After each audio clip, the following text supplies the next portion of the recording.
Hi everybody, this is the Algebra 9.2.1 lesson on solving linear one variable inequalities. What I'm going to do is I'm going to actually go through the lesson online, so I don't know if you have your online book with you, but for the most part in these next two lessons I'm going to go through these. I might do a couple things out of the ordinary, but for the most part I'm going to follow their direction. All right, so in this course you have developed a variety of skills to find solutions to different kinds of equations. Now you're going to apply those equation solving skills to inequalities. Okay, question 944. All right, so what they wanted us to do was to kind of create this human number line in class, but we can't do that. So what I want to do is I want to just explain A,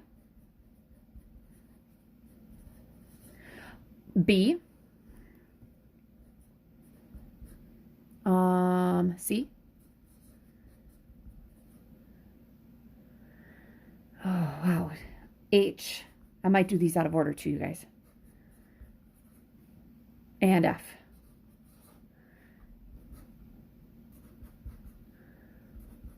All right, so I want to figure out what all these mean in words. Now, one thing for inequalities, we have a bunch of symbols for them. Equalities means it equals. An inequality would mean something that's greater than or less than, greater than or equal to, less than or equal to, greater than or just less than. All right, so those are the things that we're looking at here. Okay, so for these, all that I want to do is I want to look at what these mean. So in A, I'm going to write these down in words. X is greater than or equal to -2. So this means X is greater than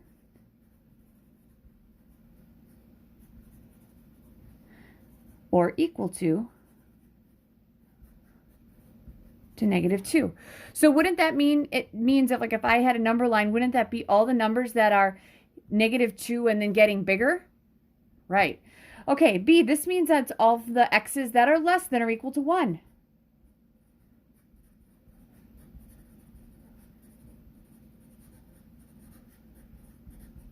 So what we're looking at is all of the numbers, that's the x's, but all of the numbers that are going to be from 1, including 1, and those that are less. C means x is equal to 3. So that means x is 3. There are no other numbers that go with that, okay? It's just 3. H, we'd say x is less than -3. So numbers that would be less than -3, wouldn't that be -4, -5, -6? We'd keep going off to the left, but -3 would not be one of those numbers because we're not including this, okay? Now, F, this is what we call a compound inequality.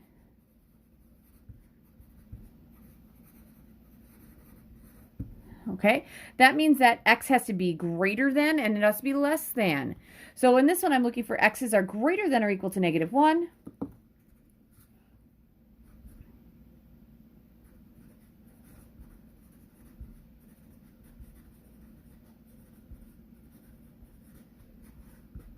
And less than or equal to -4.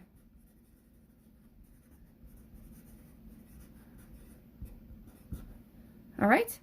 So that's how all of those look. Okay. So what I want to look at, because in 45 and then 46, they also look at some number lines. What I want to do is I want to look at the number lines with you guys as well. And then I'm going to make up some that are a little more complex, because I actually know that you should know this because I was just doing this stuff with a 6th grader for math. So I feel like I'm okay with doing this. All right, so off to the left, making these number lines for A, okay? My number line has to have 0, and then in this case, it's going to have a -2. All right, so we need to show some way that this is all the x's that are greater than or equal to -2. So if they're greater than, we know they have to go to the right, all the numbers to the right. But then I need to have a way to show that it could equal -2. And that would be the same thing if it's less than or equal to. So for greater than or equal to or less than or equal to, we're going to make a dot and we're going to fill it in. That means it includes -2. All right? So in B, when I'm graphing this guy, okay, I'm going to have a 0 here and I'm going to have a 1 there. I'm looking for the x's that are less than or equal to 1. Well, they're less than to the left. Equal to means it includes it, and I'm going to still have that closed dot. C, 0 and 3. If it's just 3, wouldn't we just include 3? It's just going to be the dot above 3. If I'm going too fast, just press pause too. For h, I'm going to have a 0 and a negative 3. My x's or my numbers have to be less than negative 3. So they have to be less than. I'm going to go off to the left. But then the next question is, okay, I don't want to include it. And I don't have anything up here that shows me it. So I'm going to do is I'm going to have an open dot. That's going to show me it doesn't include. If it's filled in, that means it does include it. If it's not included or not including, it's open. All right, that gets me to F. Now F, my number line has to have 0, it has to have 4, and it has to have negative 1. So what I'm doing is I'm looking for all the x's that are greater than or equal to negative 1. So at negative 1, it's going to be equal to it, and going to the right. And the x's that are less than or equal to 4. So I'm going to have 1 at 4, less than. So it's going to be everything between there. So wouldn't this mean that it is between? All right? So I know that those are things you should have seen a couple years ago.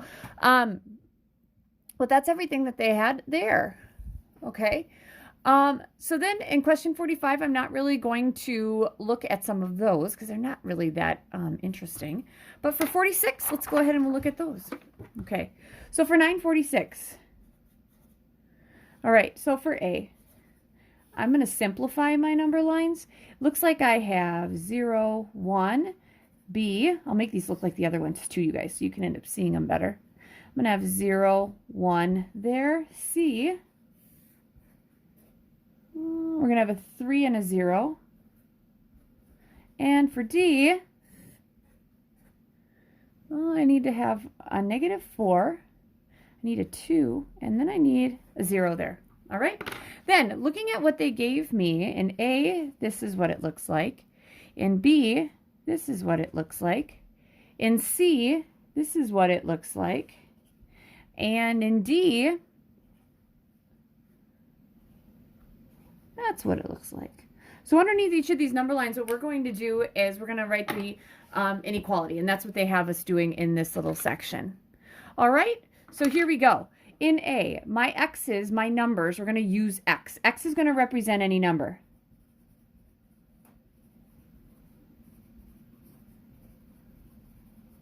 So my x's are going to be greater than or equal to 1, right? Because filled in said it could equal it. In B, my x's are going to be less than 1. They're not going to be equal to 1, so they're going to be less than 1.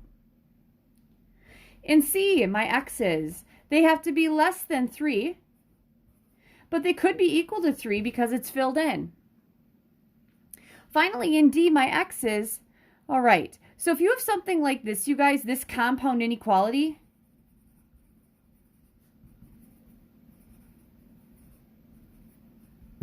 which means between, all right, you need to have something that looks like this because your x's have to be greater than something and less than something else. Now, you could put the equals on the bottom, but we'll do that when we get there, okay? So for this one, it doesn't look like my x's have to be greater than negative 4 and less than 2. Greater than negative 4 and less than 2. And then I'd say, okay, it is just greater than, but here it could be equal to, so then it's going to be equal to. All right? Now, if I'm looking at the open dot and the closed dot, these are what we call the boundary points. That's coming up in the next question. Okay, boundary points define the highest or lowest term in an inequality.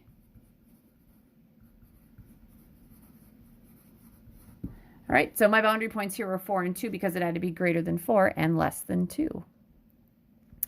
All right, so then what they have us do, you guys, is that they have you like solve a couple of these things, which I think is awesome. But there are some things that are different than equations, okay? So here's the thing. If I gave you guys something like, I'm going to go off to the side in just a second. Like if I gave you negative 2x plus 3 equals 7. All right, if I wanted you to do that, most of you do this, and you could go through all the steps. And you know what? I could do the same thing for negative 2x plus 3 is greater than 7. I could do the exact same thing. But here's the thing. There are some things that happen in here that what's greater is not always greater. These guys are always equal, but I can do things here mathematically where it's not always greater. So what I'll generally do a lot of the time, you guys, is I'm going to make a little table, and I'd suggest you guys do this too. I'm going to go with 8 and negative 12. All right? Those are my numbers. All right? And then we're going to do different things to this. Which one's greater? 8. It's greater. All right? So that's my original one. All right? First thing I'm going to do, let's add 4. So if I add 4 to both sides, wouldn't this be 12? And adding 4 to that, wouldn't that be negative 8? All right? And 12 is greater. So there'd be no sign change. All right, let's subtract 2.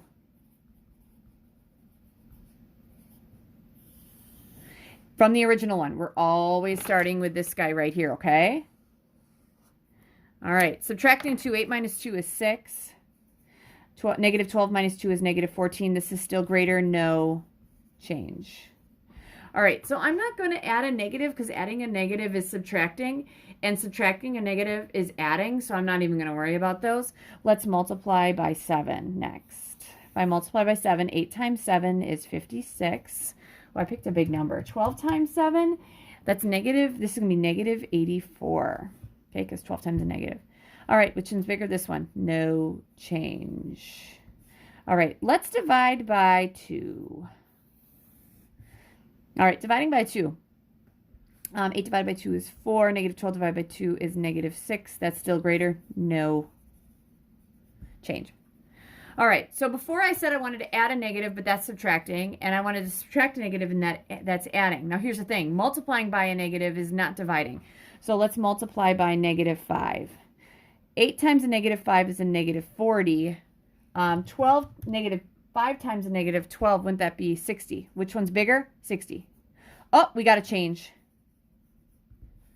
That is huge. That's totally different. Now let's think about it. When you multiply by a negative, if you start with a positive, you multiply a negative, doesn't it take something bigger and actually make it smaller? Because this would turn to a negative, and this negative 12 multiplied by a negative would make it positive, so it actually makes it bigger. So that's 1.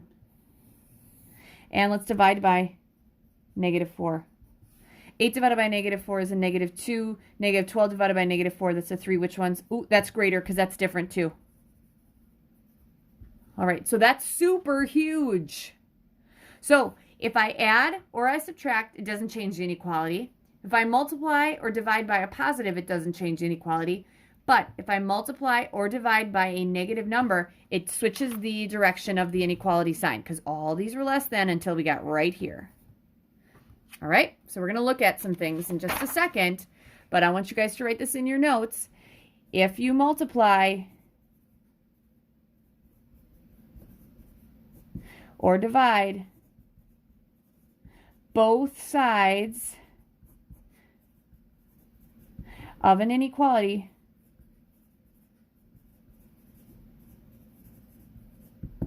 by a negative number, switch the direction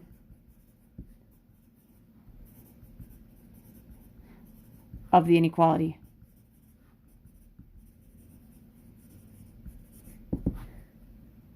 All right, so we're going to switch the direction of that inequality.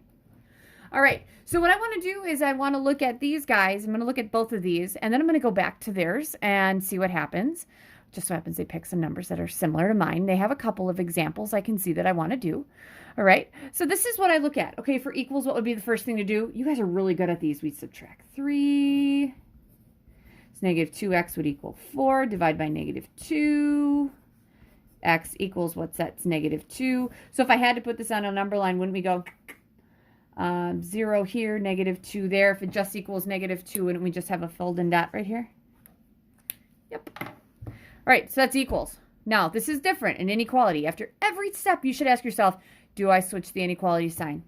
First step here, if you need this, go for it. Subtract 3. You're going to have a negative 2x here. 7 minus 3 is 4. Subtracting 3, does that change the inequality sign? Nope. There we go. Next, divide by negative 2. This is gone. I've got an x. This would be -2. Dividing both sides by -2. Do I switch this around? Yep. And here's my answer. 0, -2. X's have to be less than -2. Less than would be here. If it's less than, it'd be open because we're not going to include it. Okay, so every year, even though CPM doesn't really do this whole table thing, I do it because I think it's super important that if you're adding or subtracting, multiplying or dividing, nothing changes until you multiply or divide by negative. That's super important. All right, so I made up those questions because I do that sometimes. You guys know that. 947, let's solve this one. 2x minus 5 is greater than or equal to 3. All right, and again, if you need this, we go through it. Okay, first step, add 5. So I'm going to have a 2x here. I'm going to have an 8 there. Do I switch the inequality when I add 5? No. When do I do it? Only when I multiply and divide both sides by a negative. Next, divide by 2. X. This is going to be 4. Do I switch the inequality? No. Why? Because I multiplied and divided by a positive. If these were -2's, then I would. Let's graph this bad boy. So, again, saying it in words, x's have to be greater than or equal to 4. So at 4, it's going to be closed because I could equal it. Greater than or equal to would be off to the right. There we go. 948, 3 minus 2x is less than 1. All right, here we go. First step to get the x by itself, let's subtract 3. -2x is less than 1 minus 3 is -2. Probably should have asked this, subtracting 3, does that change the inequality? No. Next, divide by -2. X, this is going to be 1. Dividing both sides by -2, does that change the direction of the inequality? Yep. There we go. So my x's have to be greater than 1. 0, 1. Where my x is greater than 1? There we go. They're greater than 1 off to the right. Okay, but we had to switch this inequality around because we divided both sides by a -2. Okay, that brings me to 949. This is my last one. You might want to give this a shot on your own. 3x plus 1 is less than 7. If you want to, you can give that one a chance on your own. Press pause, and whenever I come back, I will go through it. All right, I'm going to start by subtracting 1. Subtracting 1 gives me 6. We're subtracting, so I don't switch this around. Divide both sides by 3. X is 2, and you don't switch it because you did not divide by a -3. So here we go. 0, 2. X's are less than 2 right here, going to the left, and it doesn't equal, so it's open. All right, so that's everything from this section. In the methods and meanings, all it has is what greater than and less than is, as well as opened and closed dots. Remember, if anytime it's equal to, it's closed. So it looks like I'm going to be assigning to you guys questions 950 straight through 955. Good luck.